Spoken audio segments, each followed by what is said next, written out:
Hello everyone, welcome back to concept capsule. I am Afreen Bilal, second year nursing student, और आज हमारा third part है of anatomy and physiology series का, जिसमें हम रीनल सिस्टम पढ़ रहे हैं अभी। और रीनल सिस्टम में पहले दो पार्ट्स हमने कंप्लीट किए हैं और अब थर्ड पार्ट में हम पढ़ेंगे रिलेटेड टू यूरिन फॉर्मेशन। आपके सिलेबस में एक टॉपिक है GFR। GFR समझने के लिए हमें यूरिन फॉर्मेशन पता होनी चाहिए, तो हम यूरिन फॉर्मेशन एकदम बेसिक पढ़ेंगे, पूरा कवर करेंगे इसमें, लेकिन हम बेसिक ही पढ़ेंगे क्योंकि आपके जो सिलेबस है उसमें GFR दिया है। तो GFR को समझने के लिए आपको यूरिन फॉर्मेशन समझना ज़रूरी होगा। तो सबसे पहले introduction, what is urine formation. तो the process of urine formation is also known as uropoiesis. ठीक है, जो यूरिन फॉर्मेशन है इसको एक और नाम से जाना जाता है, यूरियोपोइसिस। जैसे formation of red blood cells is haemopoiesis. Poiesis is the formation and urine का फॉर्मेशन। ठीक है, it occurs in renal pyramids. मैंने बहुत अच्छे से समझाया है रीनल पायरेमिड्स के बारे में। स्टार्ट होता है रीनल पायरेमिड्स में, region where basically nephrons are found. Renal cortex और रीनल मेडुला में जो होते हैं, रीनल कोटेक्स और रीनल जो नेफ्रॉन्स, बेसिकली नेफ्रॉन्स में होता है ये सब कुछ। जो यूरिन फॉर्मेशन है ये नेफ्रॉन्स में ही होता है। It involves the following steps. इसमें फॉलोइंग स्टेप्स इन्वॉल्व है। पहला is ultra filtration and second is urine formation. Ultra filtration में तीन आते हैं, glomerular filtration, tubular reabsorption and tubular secretion. ठीक है, ये इंपॉर्टेंट है, ये याद रखना। ग्लोमेरुलर फिल्ट्रेशन होगी पहले, उसके बाद रीअब्जॉर्प्शन होती है, और सेक्रीशंस, ये दो साइमल्टेनियसली होती है। पहले सबसे पहले फिल्ट्रेशन होती है। ठीक है, अब हम सबसे पहले पढ़ेंगे कि अल्ट्रा फिल्ट्रेशन होती क्या है। अल्ट्रा फिल्ट्रेशन में ग्लोमेरुलर फिल्ट्रेशन पहले पढ़ेंगे। ठीक है, for ultra filtration we need to know few facts and few terms. ठीक है, कुछ फैक्ट्स हमें पता होने चाहिए अल्ट्रा फिल्ट्रेशन को समझने के लिए। जो एफरेंट आर्ट्रियोल है, जो ब्लड लाएगा, जो गंदा, जो वेस्टेड ब्लड, जिस ब्लड में वेस्ट होता है, वो जो लाएगा कहाँ पर, किडनी के पास, उसको बोलते हैं एफरेंट। एफरेंट मैंने बोला था, A for afferent, A for आ रहा है। ठीक है, आ रहा है। ठीक है, तो ब्लड आ रहा है जो कि हमें क्लीन करना है, डर्टी ब्लड आ रहा है जो कि क्लीन करना है किडनी को। हैज़ मच डायमीटर, इनका डायमीटर ज़्यादा होता है देन ईफेरेंट आर्ट्रियोल्स। ये एफेरेंट है, अगर ये बड़ी है तो ईफेरेंट छोटी होगी। ठीक है, बीच में क्या होगा, टफ्ट ऑफ कैपिलरीज, बीच में ग्लोमेरुलस होगा। ठीक है, ये एफेरेंट आर्ट्रियोल है, ये ईफेरेंट आर्ट्रियोल है। ठीक है, बीच में टफ्ट ऑफ कैपिलरीज होगा जिसको हम ग्लोमेरुलस बोलते हैं। क्लियर है, यही बोमन्स कैप्सूल में होता है। ये क्लियर है आपको, ये मैंने बहुत अच्छे से समझाया था पीछे पिछले दो पार्ट्स में। आप पहले सबसे पहले वो दो पार्ट्स कंप्लीट कर लो, उसमें हमने एनाटॉमी पढ़ी है, फिर आपको यूरिन फॉर्मेशन समझ आएगा। And then we have structure, हमें कौन कौन से स्ट्रक्चर्स इसमें इन्वॉल्व है। ठीक है, पहले ही फेसिनेट्रेटर या जो मेम्ब्रेन होता है वो फेनिसिट्रेशन, उसमें फेनिसिट मतलब पॉलिफरेशन, ये मतलब पोर्स के लिए है। ठीक है, प्रोलिफरेशन, पोरस होता है। ठीक है, पोरस होता है। बेसमेंट मेम्ब्रेन होता है इसमें, podocytes, pedicels and filtration slits. अब एक करके हम इनको पढ़ेंगे। सबसे पहले मैंने आपको अभी बोला कि एक सेकंड, मैं जस्ट ये थोड़ा साइज थोड़ा कम करता हूँ, एक मिनट ऐसे ही। अभी मैंने आपको बोला कि ये एफेरेंट आर्टरियोल है, ये ईफेरेंट है। ठीक है, छोटी, ये यहाँ से ब्लड लाएगी, यहाँ से ब्लड वापस जाएगा। ठीक है, और बीच में ग्लोमेरुलस होता है। ठीक है, वो टफ्ट ऑफ कैपिलरीज होता है। ठीक है, कैपिलरीज ही होती है टफ्ट बना के, ठीक है, ऐसे। ठीक है, क्लियर है, ये तो क्लियर है यहाँ तक। ये एफेरेंट है, ये ईफेरेंट है। अब क्या होता है, पहले ही fenestration, the endothelial cells of glomerulus, the endothelial cells glomerulus have small pores जिनका डायमीटर होता है 550 to 100 nanometres. They are called as fenestrations. ठीक है, it can pass blood cells. ठीक है, जो अब कैपिलरीज का जो ये होगा ना, मेम्ब्रेन होगा। ठीक है, फॉर एग्जांपल इसमें से हमने एक कैपिलरी ली। ठीक है, ये ऐसे होगा। इसमें जो मेम्ब्रेन होगा ना, वो मेम्ब्रेन क्या होता है कि पोरस होता है वो मेम्ब्रेन, उसमें पोर्स होते हैं। ठीक है, उस मेम्ब्रेन में पोर्स होते हैं, वो ऐसे पोर्स होता है। ठीक है, उसी पोरस मेम्ब्रेन को हम बोलते हैं फेनिस्ट्रेशंस। क्या बोलते हैं, फेनिस्ट्रेशंस। अब फेनिस्ट्रेशंस अगर याद ना रहे तो पोरस मेम्ब्रेन याद रख लीजिएगा। ठीक है, पोरस, उसका डायमीटर कितना होता है 50 to 100। बन गई एक फिल्ट्रेशन, वो बन गया एक जाला जैसा है वहाँ पर। दूसरा है बेसमेंट मेम्ब्रेन। अब इसके बाद क्या होगा, ये मैं रेस कर रहा हूँ, इसके बाद क्या होगा, बेसमेंट मेम्ब्रेन। ठीक है, इसके बाद बेसमेंट मेम्ब्रेन होगा, वो हम किसी और कलर से बनाएंगे। इसके बाद बेसमेंट मेम्ब्रेन होगा, ठीक है। ये है बेसमेंट मेम्ब्रेन। इस बेसमेंट मेम्ब्रेन में भी छेद होते हैं, ठीक है। ये किसका बना होता है basement membrane? The basement membrane where glomerulus lies, इसके ऊपर ग्लैमेरुलस होता है। They are made up of extracellular materials like collagen, fibrils, ठीक है, fibrils. They restrict the entry of proteins and large important point. Proteins कभी भी पास नहीं होते, और लार्ज जो ब्लड वेसल्स के जो ब्लड कंपोनेंट्स होते हैं, आरबीसी, डब्ल्यूबीसी, वो नहीं होते पास। क्यों? क्योंकि उनको बेसमेंट मेम्ब्रेन रोकता है। बेसमेंट मेम्ब्रेन में क्या होता है? ऐसे फिब्रिल्स होते हैं, ठीक है। देखो ये भी एक जाला जैसा बनाएगा, ऐसे फिब्रिल्स होते हैं बेसमेंट मेम्ब्रेन में। तो ये भी पोर्स बनता है, बने गए 2 लेयर्स ऑफ ये पोर्स, ठीक है। ये बेसमेंट मेम्ब्रेन है। अब इसके थ्रू प्रोटीन्स और ब्लड कंपोनेंट्स नहीं जाएंगे। इंपॉर्टेंट पॉइंट है, प्रोटीन्स एंड ब्लड कंपोनेंट्स नहीं जाते हैं बेसमेंट मेम्ब्रेन। ये हो गई पहली लेयर। इसमें क्या था? फेनेस्ट्रेटर्स, ये था बेसमेंट मेम्ब्रेन। अब तीसरा क्या है? पोडोसाइट्स। अब तो बोमन्स कैप्सूल, अब बोमन्स कैप्सूल आएगा इसके बाद, ठीक है। बोमन्स कैप्सूल, बोमन्स कैप्सूल मैंने आपको ये पहले ही बोला कि जो बोमन्स कैप्सूल का ये होता है मेम्ब्रेन होता है, उसमें पोडोसाइट्स होते हैं, पोडोसाइट्स, ठीक है। अब पोडोसाइट्स होती कैसे? ये मैं इधर बनाऊंगा थोड़ा सा। पोडोसाइट्स ये देखो कैसे होते हैं, ऐसे होते हैं, 1 2, ठीक है, ऐसे। और इनके ऊपर ना एक ऐसे ऐसे होता है, ठीक है। इन्हीं को हम पेडिसल्स बोलते हैं, ठीक है। मतलब मैं एक ही पोडोसाइट बनाता हूँ, ऐसे आपको समझ नहीं आएगा, ठीक है। मैं ऐसे एक ही पोडोसाइट या 2 बनाऊंगा, ठीक है। अब इनके ऊपर ना फिंगर लाइक प्रोजेक्शंस, ऐसे पेडिसल्स होते हैं। यही पेडिसल्स क्या करते हैं ना, यही पेडिसल्स, देखो पहले हमें पढ़ते। Podocytes, Bowman's capsule is made up of 2 layers. The inner layer is made up of highly modified squamous epithelial cells. These are called podocytes. ठीक है, बन गई ये एक लेयर। ऐसे इससे मैं दिखाऊंगा, ये देखो ये बन गई एक लेयर, एक लेयर। दूसरी लेयर में क्या होता है? पेडिसल्स। दूसरी लेयर में आप ये फिंगर लाइक प्रोजेक्शंस होती है, ये, ठीक है। Thousands of foot-like structures, sorry, finger-like नहीं, foot-like structures extended from each podocytes is called pedicels, ठीक है। ये क्लियर है? क्लियर है। अब ये क्या करेंगे? ये जो ये होंगे, इनसे क्या होगा? सरफेस एरिया इंक्रीज होगा। सरफेस एरिया जब इंक्रीज होगा, अब जो यहाँ से मटेरियल आ रहा है, ये पेडिसल्स उसको कैच कर पाएंगे ज़्यादा ज़्यादा, ठीक है। क्लियर? मटेरियल कहाँ से आया? ग्लैमेरुलस से, पहले बेसमेंट मेम्ब्रेन से आया, फिर बेसमेंट मेम्ब्रेन से पेडिसल से आया। पेडिसल सब पोडोसाइट्स को देगी। पोडोसाइट्स, अब उसके बाद फिल्ट्रेशन स्लिट्स आते हैं, ठीक है। These are the space between the pedicels. अब यहाँ पर फिल्ट्रेशन स्लिट्स होते हैं, एक मिनट, ये देखो यहाँ पर अब फिल्ट्रेशन स्लिट्स होते हैं, ऐसे दिख रहा है ना। अब ये फिल्ट्रेशन स्लिट्स होते हैं, ये अब ये यहाँ से अंदर जाएगा, फिल्ट्रेशन स्लिट्स, ठीक है। इन्होंने कैच किया, कैच करते करते ये अंदर गया यहाँ से, ठीक है। इन्हीं को बोलते हैं filtration slits. Filtration slits gaps होते हैं बिटवीन पोडोसाइट्स, ठीक है, बिटवीन द पोडोसाइट्स। इनका डायमीटर कितना होता है? 7।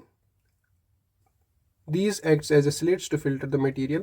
7 generally they have medium size particles. 7 nanometers highest 7 nanometers. और 7 नैनोमीटर्स से जो ऊपर होगा ना, वो नहीं जाएगा अंदर, ठीक है, वो नहीं जाएगा अंदर। हाईएस्ट पार्टिकल जो अंदर जाएगा वो 7 नैनोमीटर्स का होगा। डन। वरना अगर ये खाली यही मेम्ब्रेन होता, जिनकी पोरस मेम्ब्रेन ही होता, तो 100 नैनोमीटर वाला भी जाता अंदर। लेकिन 100 नैनोमीटर फिर कम हो गया, फिर बेसमेंट मेम्ब्रेन ने थोड़ा पोर साइज़ कम किया, फिर जो पेडिसल्स है उन्होंने थोड़ा कैच किया, कम कैच किया। उसके बाद जो फिल्ट्रेशन स्लिट्स है वहाँ से थोड़ा पोरा साइज़ कम होगा एंड अंदर 7 नैनोमीटर्स तक जाएगा। डन। ये है अच्छे से एग्जाम्पल। देखो ये कैपिलरीज है, इसमें यूरिन है, मतलब यूरिन क्या, इसमें वेस्ट है, ठीक है। अब इस वेस्ट को कहाँ जाना है? बाहर। पहले सबसे पहले ये फेस करेगा अपना ही मेम्ब्रेन, जो उसका अपना मेम्ब्रेन होगा, ठीक है। उस मेम्ब्रेन को करके उस मेम्ब्रेन को पास करके फिर ये जाएगा बेसमेंट मेम्ब्रेन, जो आपको ये ऑरेंज कलर पिंकिश दिख रहा है, फिर गया है यहाँ पर। उसके बाद ये पेडिसल से टकराएगा, उसके बाद ये जाएगा इससे स्लिट पोर्स, उसके बाद ही जाएगा किसमें? टिब्यूल्स में, ठीक है। क्लियर? अब ये सब कुछ करता कौन है, मतलब कौन कौन सा प्रेशर, मतलब ये मूवमेंट हो रही है ना, ये तो पैसिव मूवमेंट हो रही है, ये एक्टिव मूवमेंट नहीं होती है, पैसिव मूवमेंट होती है यूरिन फॉर्मेशन की। और इसी पैसिव मूवमेंट हमेशा प्रेशर ग्रेडियंट की मदद से हो रही है। मतलब किसी जगह प्रेशर हाई है, अब वो लो की तरफ जा रहा है, तो प्रेशर हाई टू लो है ना, तो प्रेशर ग्रेडियंट डिफरेंस बन रही है, तभी हो रहा है सब कुछ, ठीक है। अब किस प्रेशर ग्रेडियंट से हो रहा है, सबसे पहला pressure is glomerular blood hydrostatic pressure. Hydrostatic pressure का काम क्या होता है, फॉर एग्जांपल अगर ब्लड वेसल है, ब्लड वेसल में अगर एक अंदर पार्टिकल है, हाइड्रोस्टैटिक का प्रेशर का ये याद रखना, मार्क करो ये पॉइंट। हाइड्रोस्टैटिक प्रेशर का काम होता है अंदर की सब्सटेंस को बाहर निकालना, अंदर की सब्सटेंस को बाहर निकालना, अंदर की सब्सटेंस को बाहर निकालना, क्योंकि ये हाइड्रोस्टैटिक प्रेशर ब्लड वॉल्यूम की वजह से लगता है, बाहर निकालता है, अंदर वाले जो कंटेंट होगा उसको बाहर फेंकता है, ठीक है। Hydrostatic pressure exerted by liquid. अब जो लिक्विड है वो भी हाइड्रोस्टैटिक प्रेशर लगाएगा, जो भी लिक्विड होगा ना यहाँ पर, वो भी हाइड्रोस्टैटिक, मतलब वो भी चाहेगा कि मैं बाहर जाऊँ, ठीक है। क्योंकि मैंने अभी बोला आपको, इस आगे अगर इधर है ना, इधर बड़ा रास्ता है, आगे क्या, आगे छोटा रास्ता है, क्योंकि देखो बड़ा रास्ता है एफिरेंट में, आगे छोटा रास्ता है। अब ये फंस गए ना। अब जो इसमें प्रेशर बहुत ज़्यादा लगेगा, ये चाहेंगे कि हम बाहर जाए, ठीक है, क्योंकि आगे कम है डायमीटर, ये चाहेंगे कि हम बाहर जाए, उसी को बोलेंगे हम जो लिक्विड खुद लगाएगा हाइड्रोस्टैटिक प्रेशर। ये ग्लोमेरुलस, जो ग्लोमेरुलर वॉल्स होते हैं वो प्रेशर लगाते हैं हाइड्रोस्टैटिक। अब तीसरा ऑस्मोटिक प्रेशर है एक्सर्टेड बाय कोलाइड्स। अब इसमें कुछ कोलाइड्स मतलब प्रोटीन्स होंगे, वो कुछ ऑस्मोटिक प्रेशर है, ऑनकोटिक प्रेशर इसको बोलते हैं। ऑनकोटिक प्रेशर हमेशा क्या करता है, ये भी पॉइंट याद रखना, हमेशा ऑनकोटिक प्रेशर जो भी होगा ना, ऑनकोटिक प्रेशर बाहर से कोई सब्सटेंस अंदर लाते हैं, ठीक है, बाहर से अंदर लाते हैं, ठीक है, सब्सटेंस को बाहर से अंदर लाते हैं, ऑनकोटिक प्रेशर, ठीक है। हाइड्रोस्टैटिक प्रेशर अंदर से बाहर फेंकता है, ठीक है, क्योंकि बाहर हाइड्रोस्टैटिक प्रेशर किसका होगा, वहाँ तो है ही नहीं कुछ, हाइड्रोस्टैटिक माइनस ही होता है। इधर ऑनकोटिक प्रेशर बाहर ज़्यादा होता है, ठीक है, क्योंकि बाहर बहुत ज़्यादा फ्लूइड होता है। बाहर से अंदर आना is by means of oncotic pressure, और अंदर से बाहर जाना इज़ ये। अब नेट जो प्रेशर, फिल्ट्रेशन प्रेशर बचेगा वो क्या होगा, NFP जिसको बोलते हैं, इनकी फिर शॉर्ट फॉर्म्स है, GBHP बोलेंगे या इसको अब याद रखो वैसे, ठीक है। अब जो नेट फिल्ट्रेशन प्रेशर होगा वो किसके बराबर होगा, जो बाहर दो प्रेशर जा रहे हैं उनको पहले ऐड कर दो। बाहर कौन से दो जा रहे हैं, ये 55 होता है, ये 15 होता है, ये 30 होता है। बाहर कौन से दो जा रहे हैं, 15 और 1 मिनट, हमें यहाँ पर समझते हैं, ठीक है। यहाँ पर हमने ये दिया है ना एग्जांपल। अब जो हाइड्रोस्टैटिक प्रेशर है वो 55 है, ठीक है, hydrostatic pressure 50, blood colloidal osmotic pressure है 30। ये भी जो कैप्सुलर हाइड्रोस्टैटिक प्रेशर है वो 15 है। अब जो एरो यहाँ से लग रहा है ना, ये एरो ये बाहर फेंक रहा है, ठीक है, ये एरो ऐसे लग रहा है, मतलब ये क्या है, ये प्लस होगा किसका, इट इज़ 55, ठीक है, 55 प्लस होगा। जो एरोज वापस लग रहे हैं रेड कलर और ग्रीन कलर, इनको पहले आपस में हम प्लस करेंगे, ठीक है, 15 एंड प्लस 30, ठीक है, वो 45 होगा, फिर माइनस करेंगे, 55 माइनस 45 दैट इज़ 10, नेट लगेगा 10, मतलब 10 इनकी प्रेशर ग्रेडियंट जो होगा ना, नेट प्रेशर वो होगा 10 का, ठीक है। 10 की मदद से ये बाहर जाएंगे, 10 mm of Hg से की मदद से फ्लूइड्स बाहर जाएंगे, नेट बाहर की तरफ लग रहा है तो फ्लूइड्स बाहर जाएंगे, डेट्स इट, इतना ही काफ़ी है। फिर टिब्यूलर रीअब्जॉर्प्शन, आपके सिलेबस में नहीं है यूरिन फॉर्मेशन, मैं आपको GFR के लिए पढ़ा रहा हूँ, और पढ़ना भी है क्योंकि इंपॉर्टेंट है, और आपने पढ़ा होगा 11th-12th में। अगर आपको कोई भी पॉइंट डिफ़िकल्ट लग रहा है तो वो पॉइंट छोड़ दो आप, या अगर वीडियो को रिवाइंड कर सकते हो तो वीडियो को रिवाइंड करके देख लो। लेकिन अगर आपको बहुत कॉम्प्लेक्स लग रहा है, आप ज़्यादा दिमाग खुश्क मत करो इस पर, यह आपके सिलेबस पे नहीं है, आपको GFR समझना है। वो अगर आप GFR कोई लॉन्ग क्वेश्चन आ गया एग्जाम में, GFR के रिलेटेड लॉन्ग क्वेश्चन आ गया, वो लॉन्ग 10 मार्क्स का क्वेश्चन आ गया, तो आपको यूरिन फॉर्मेशन लिखना ही पड़ेगा उधर। टिब्यूलर रीअब्जॉर्प्शन अब दूसरा स्टेप है, ठीक है, दूसरा स्टेप, इसमें क्या होगा, the step is also called as selective reabsorption. इससे सिलेक्टिव रीअब्जॉर्प्शन होगी। फॉर एग्जाम्पल ग्लूकोज नहीं रहेगा यूरिन में, हम ग्लूकोज को वापस उठाएंगे, ग्लूकोज 100% वापस उठेगा, ठीक है। ऐसे ही selective reabsorption, because the substance get selectively reabsorbed, पता ही है, from the tubule since they are essential for our body, thus they should not be eliminated. Glucose बहुत एसेंशियल है, ठीक है, तो ग्लूकोज एलिमिनेट नहीं होना चाहिए। एलिमिनेट ना होने के लिए हम रीएब्जॉर्प्शन करते हैं उसकी बाय टिब्यूल्स, ठीक है, टिब्यूल्स करते हैं reabsorption. In tubular reabsorption all the tubules contribute their role, ठीक है, हर कोई PCT, DCT, collecting duct, Henle's loop, सब कुछ अपना, सब कोई, हर कोई अपना रोल ये करता है, ठीक है। अब पीसीटी क्या कर रीएब्जॉर्ब करेगा, it generally follows active transport, ये इंपॉर्टेंट पॉइंट है, याद रखना। पीसीटी एंड एटीपी का यूज़ करके रीएब्जॉर्प्शन करेगा, ठीक है। Firstly it starts in PCT which has microvilli, मैंने आपको बोला पिछली क्लास में, ब्रश बॉर्डर एपिथीलियम, ठीक है, एंजाइम्स नहीं है, एपिथीलियम है, एपी, ठीक है। Basic substance which get reabsorbed in PCR, glucose होगा, अमोनियम होगा, और कितना होगा वो भी याद रखना, 100। अगर ये याद ना रहे तो ये तो रखना याद कि कौन क्या हो रहा है। ग्लूकोज 100% और अमोनिया एसिड 100%, क्योंकि हमारी बॉडी को ज़रूरत है ये दो। सोडियम, पोटेशियम, कैल्शियम, यूरिया भी रीअब्जॉर्ब होता है किसी हद तक, 50% तक। वाटर एंड बाइकार्बोनेट, ठीक है, बाइकार्बोनेट भी रीअब्जॉर्ब होता है, ये याद रखना ये पॉइंट्स। इसके बाद क्या आएगा, loop of Henle. Loop of Henle में दो चीज़ें होती है, डिसेंडिंग, असेंडिंग। अब डिसेंडिंग में आप याद कैसे रखोगे, डिसेंडिंग आपने हमेशा देखा होगा, वाटरफॉल जो होता है ना वो डिसेंडिंग शेप में होता है, वो हमेशा डिसेंड करता है, ठीक है। तो जो डिसेंडिंग लूप होता है वो ओनली परमेबल टू वाटर, ठीक है, परमेबल होता है वाटर के लिए, ओनली वाटर ये रीअब्जॉर्ब होगा। डिसेंडिंग में वाटर रीअब्जॉर्ब होगा, कहाँ से, अगर ये डिसेंडिंग है तो वाटर रीअब्जॉर्ब होगा, H2O, ठीक है। डिसेंडिंग वाटरफॉल से याद रखोगे आप। Ascending loop of Henle, it is permeable only for, impermeable for only for water. Ascending जो होगा ना, अब वाटर तो ऐसे नहीं जा सकता ना, वाटर ऊपर नहीं जा सकता ना, वाटर हमेशा नहीं ग्रेविटी की तरफ आएगा, नीचे की तरफ। तो descending is permeable for water and ascending is impermeable for water. Permeable किसके लिए है, sodium, calcium, potassium, sodium, calcium, potassium, NCK, ठीक है। Sorry sodium, chlorine and calcium नहीं, क्लोरीन एंड पोटेशियम।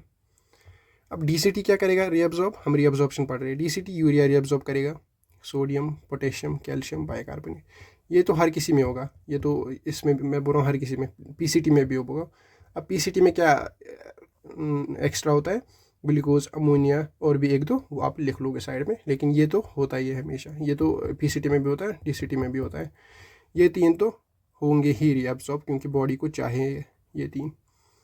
ये एसीटी भी, पीसीटी भी करेगा, डीसीटी भी करेगा, और असेंडिंग लूप ऑफ हेनले भी करेगा, ठीक है। Collecting ducts only reabsorbs water, concentration of urine water reabsorption की वजह से ही होती है। अब ट्यूबुलर सेक्रीशन, अब तो रीअब्जॉर्ब हो गया, फिल्ट्रेशन भी हो गई, अब सेक्रीशन, ये इस पूरे प्रोसेस में कंसंट्रेशन ऑफ यूरिन बढ़ती है, ठीक है। और जो एसेंशियल्स है वो वापस मिलते हैं, जो हमें नॉन एसेंशियल नहीं चाहिए बॉडी को, वो हम वापस डालते हैं यूरिन में। अब ट्यूबुलर सेक्रीशन, अब कुछ ऐसी चीज़ें हैं जो अल्ट्रा फिल्ट्रेशन में सेक्रीट नहीं हुई, वो अभी भी ब्लड में है। तो मैंने आपको बोला था जो इफेरेंट, जो अब ग्लोमेरुलस से बाहर आ गई, ये नहीं जाती है डायरेक्टली इंट्रालोब्युलर वेन में, इंट्रालोब्युलर आर्टरी में, ये कहाँ जाएगी, ये वासा रेक्टा बन के टी क्या बोलते हैं उसको, डक्ट्स को, ये डक्ट्स अगर है ना, डक्ट्स को सराउंड करेगी, ठीक है। अब जो रीअब्जॉर्ब भी होगा ना, ये डक्ट्स है, वो वासा रेक्टा है। अब जो रीअब्जॉर्ब भी हुआ यहाँ से, मतलब यहाँ से जो रीअब्जॉर्ब भी हुआ, डक्ट से जो रीअब्जॉर्ब भी हुआ, वो भी इसी में जाएगा, लेकिन आर्टरी वाले पार्ट में, ठीक है। वो भी इसी ब्लड वेसल्स में जाएगा, कैपिलरीज में जाएगा, लेकिन आर्टरी वाले पार्ट में। अब जो हमें सक्रीट करना है वो भी आएगा कहाँ से, वीनस वाले पार्ट से आएगा, लेकिन पहले कहाँ जाएगा, फॉर एग्जांपल ये है, हमने ग्लूकोज को उठाया, पीसीटी ने ग्लूकोज को उठाया, वो कहाँ लेगा उसको, वो तो वासा रेक्टा को देगा ना, लेकिन आर्टरी वाले पार्ट को, क्योंकि ग्लूकोज वापस सर्कुलेशन में जाएगा। अब जो डीसीटी है, डीसीटी ने छोड़ना है, कुछ सक्रीट करना है, क्या करना है, फॉर एग्जांपल के पॉजिटिव सक्रीट कर रहे हैं, तो पहले वो कहाँ से लाएगा, वो तो वासा रेक्टा से लाएगा ना, फिर छोड़ेगा किसमें, डक्ट में, ठीक है। आगे समझ, तो इसीलिए वासा रेक्टा होता है सराउंडिंग उसमें। Clear just. अब आपको समझना है कि जो पीसीटी डीसीटी सक्रीट क्या करते हैं, ठीक है। पीसीटी सक्रीट करता है H positive, ammonium, ion, creatinine, hippuric acid, drugs, ठीक है। एंड देन डीसीटी क्या सक्रीट करता है, bicarbonate, ammonium, potassium and H positive ion, ठीक है। ये आपको याद रखना है, ये वाला पॉइंट, ठीक है, ये याद रखना है। और मेरे को लगता है कि ये 11th-12th में हमने पढ़ा है, ये आपको ऑलरेडी याद है। These waste are taken by the glandular cells of PCT from the peritubular capillaries, ठीक है। ये भी ये बोल रहा है कि पहले वो कैपिलरी सेल आएगा पेरिटिबुलर, जिसको हमने वासा रेक्टा बोला था, फिर ये देगा डक्ट्स को, ठीक है। डक्ट्स फिर छोड़ेंगे ये इसमें अपनी ल्यूमेन में। The waste material comes from the peritubular capillaries and gets mixed in the nephric filtration in the PCT। ये मैंने बोला आपको, the peritubular capillary is the capillary arises from the outer side, ये मैंने बोला है। ये वासा रेक्टा से लाएगा और वासा रेक्टा से, ये देखो ये वासा रेक्टा है या पेरिटिबुलर कैपिलरी जिसको बोलते हैं। यहाँ से अगर सक्रीट होगा ना, वो सक्रीशन वाली यहाँ से आएगी, अगर अब एब्जॉर्ब होगा वो भी इधर ही जाएगी, एंड में रीनल वेन में जाएगा, ठीक है, इंट्रालोब्यूलर वेन में जाएगा, ठीक है, क्लियर। ये देखो आर्ट्रियोल्स, एफिरेंट आर्ट्रियोल्स डायरेक्टली नहीं जाते किधर, ये डायरेक्टली वेन में नहीं जाएगा, ये पहले जाएगा किधर, पहले बनाएंगे कैपिलरीज इसके अराउंड, ठीक है, उसी को हम वासा रेक्टा बोलते थे। ये मोस्ट सीन पिक्चर है, क्योंकि ये 12th की या 11th की NCERT में है, या आपने देखी होगी। ये भी वही बोल रहा है कि यहाँ पर क्या क्या सक्रीट हो रहा है, क्या क्या सक्रीट, मतलब जो ये एरो है ना, ये सक्रीशन का है। अब ये एरो जो है, ये जो ट्यूब से बाहर आ रहा है वो एब्जॉर्प्शन का है, जो ट्यूब में जा रहा है वो सक्रीशन का है। वो आप देख लेना खुद ही कौन क्या सक्रीट कर रहा है, वैसे मैंने पिछले समझा दिया आपको। अब कैरेक्टरिस्टिक्स ऑफ यूरिन क्या है, ये आप इंपॉर्टेंट है, शायद फाउंडेशन में भी है ये वाला आपके पास, आपके सिलेबस में। कलर क्या होता है, pale yellow. Odour aromatic odour होता है, ठीक है। Later non ammonium like. Aromatic bad aromatic, ठीक है, बैड एरोमेटिक याद रखना। पीएच इज एसिडिक, 6 होता है pH. Specific gravity is 1.003 to 1.030, ठीक है, ये इंपॉर्टेंट, ये याद रखना। वॉल्यूम इज 1 to 2, ये वॉल्यूम हम आगे भी पढ़ेंगे। टॉनिसिटी इज हाइपोटोनिक सोल्यूशन होता है हमारा यूरिन। कंपोजिशन ऑफ यूरिन क्या है, टोटल सॉलिड कंटेंट इसमें होता है 30 to 70 ग्राम्स पर litre. Main constitutions are water जो 95 to 60%, और अदर कॉन्स्टिट्यूशंस यूरिया 2% होता है, क्रिएटिनिन और यूरिक एसिड, ठीक है, किसमें, यूरिन में। इनऑर्गेनिक क्या क्या होता है, sodium, potassium, calcium, SO4 2 positive, magnesium 2 positive, NH4 positive, calcium 2 positive, ठीक है। Other things uric acid and oxalates, ठीक है। ये याद नहीं रखना है, ये फाउंडेशन के लिए आपको इंपॉर्टेंट है। फाउंडेशन में आपके पास है ये टॉपिक, तो फाउंडेशन के लिए आपको ये याद रखना है। और मुझे लगता है कि अगर कंपोजिशन ऑफ यूरिन आ भी गया 2 मार्क्स का आ सकता है, इतना काफ़ी है उसके लिए। फैक्ट्स एंड डेटा, जो हमें अब मेन टॉपिक जो है था वो GFR था। GFR पढ़ने के लिए हमने इतना सब कुछ पढ़ा। अब जब अल्ट्रा फिल्ट्रेशन होगी ना, अल्ट्रा फिल्ट्रेशन के टाइम जितना ब्लड वेसल्स से बाहर आएगा किसमें, टिब्यूल्स में, उसी रेट को हम बोलेंगे GFR, ग्लोमेरुलर फिल्ट्रेशन रेट। किस रेट से फिल्ट्रेट कर रहे हैं, दोनों किडनीज पर मिनट, ठीक है, दोनों किडनीज पर minute.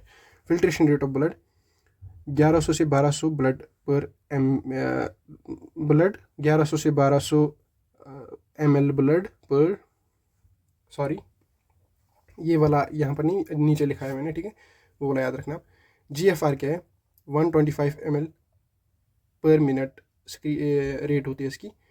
Rate at which blood is filtered by the glomeruli of the kidneys मतलब 2 किडनीज से, एक किडनी से नहीं, 2 किडनीज से, पर मिनट, ठीक है। किस रेट से ब्लड फिल्ट्रेट हो रहा है, 125 ml, 125 ml पर मिनट ब्लड फिल्ट्रेट, ये होगा क्या होता है, साफ होगा, ठीक है।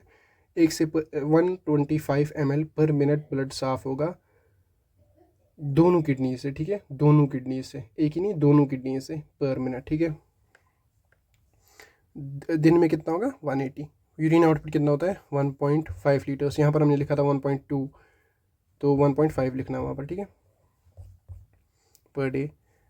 ये जो फिल्ट्रेशन रेट है ना, ये मैंने यहाँ पर नीचे लिखा था दूसरा। The entire volume of the blood is filtered through the kidney about 300 times. अगर कोई बोले ना कि हमारे पास 5 लीटर ब्लड होता है, ठीक है, अप्रॉक्सीमेटली 4 से 5 लीटर, ठीक है, 5 लीटर ही लिखते हैं, मतलब अप्रॉक्सीमेटली 5, तो 5 लीटर जो ब्लड होगा ना, वो हमारी बॉडी में 300 बार होगा ये फिल्ट्रेट एक दिन में, पर डे, ठीक है। और जो इस पर डे में मतलब 300 बार हो रहा है, इसमें क्या 1200 ml ब्लड जो होता है ना वो 1 मिनट में से ये होता है 1200 ml 1 मिनट में फिल्ट्रेट होता है। इतना याद नहीं रखना है, ये पॉइंट मत रखो आप याद। 1200 ml पर मिनट में फिल्ट्रेट होता है। आप ये याद रखो कि 5 लीटर 300 बार होता है, फिर आप कैलकुलेट करके खुद ही निकाल लोगे 1200 ml। ठीक है, 5 लीटर जो हमारे पास ब्लड होता है वो 300 बार पर डे में ये फिल्ट्रेट होता है। GFR कंप्लीट है। GFR आपका जो मोस्ट इंपॉर्टेंट टॉपिक था वो GFR था। अब GFR के रिलेटेड कुछ पॉइंट्स हैं, factors affecting GFR। First is blood pressure, जितना ज़्यादा ब्लड प्रेशर उतना ज़्यादा GFR directly proportional. Diameter of efferent arterioles and efferent arterioles, मैंने आपको बोला ये ज़्यादा बड़ा होता है, ये छोटा होता है। अगर इनमें डायमीटर में थोड़ा फ़र्क आ गई तो GFR पे फ़र्क पड़ेगा। रीनल ब्लड फ्लो, जितना ज़्यादा रीनल ब्लड फ्लो उतना ज़्यादा GFR डायरेक्टली प्रोपोर्शनल। एज के साथ साथ GFR कम होता है, एज के साथ साथ GFR कम होता है। प्लाज्मा प्रोटीन, जितना ज़्यादा ये डायरेक्टली है ऑनकोटिक प्रेशर के रिलेटेड, जितना ज़्यादा प्लाज्मा प्रोटीन उतना ज़्यादा ऑनकोटिक प्रेशर, तो इंटरनल प्रेशर बढ़ेगा, आउट हाइड्रोस्टैटिक प्रेशर कम होगा तो GFR कम होगा, तो ये भी डायरेक्टली प्रोपोर्शनल। इंक्रीज इन, ये नॉर्मल माना जाता है यहाँ पर, ठीक है। अगर इंक्रीज है कहाँ पर, अगर प्रेगनेंसी में इंक्रीज है तो नॉर्मल है, क्यों? क्योंकि ब्लड वॉल्यूम इंक्रीज होता है तो GFR इंक्रीज होगा। ब्लड वॉल्यूम की वजह से BP इंक्रीज होगा, BP की वजह से GFR इंक्रीज होगा। अर्ली डायबिटीज़ मेलाइटस, क्यों? क्योंकि हाइपरग्लाइसीमिया होता है, ग्लूकोज बहुत ज़्यादा है बॉडी में, ग्लूकोज ज़्यादा है तो ऑनकोटिक प्रेशर ज़्यादा है, ऑनकोटिक प्रेशर ज़्यादा है तो GFR पे असर पड़ेगा डायरेक्टली। ठीक है, तो ये था आज का lecture on GFR। Next lecture में हम रेगुलेशन पढ़ेंगे, उसी के साथ आपका चैप्टर कंप्लीट होगा IAS। तो thank you so much for watching, हम मिलते हैं किसी अगले क्लास में, तब तक के लिए अल्लाह हाफिज़।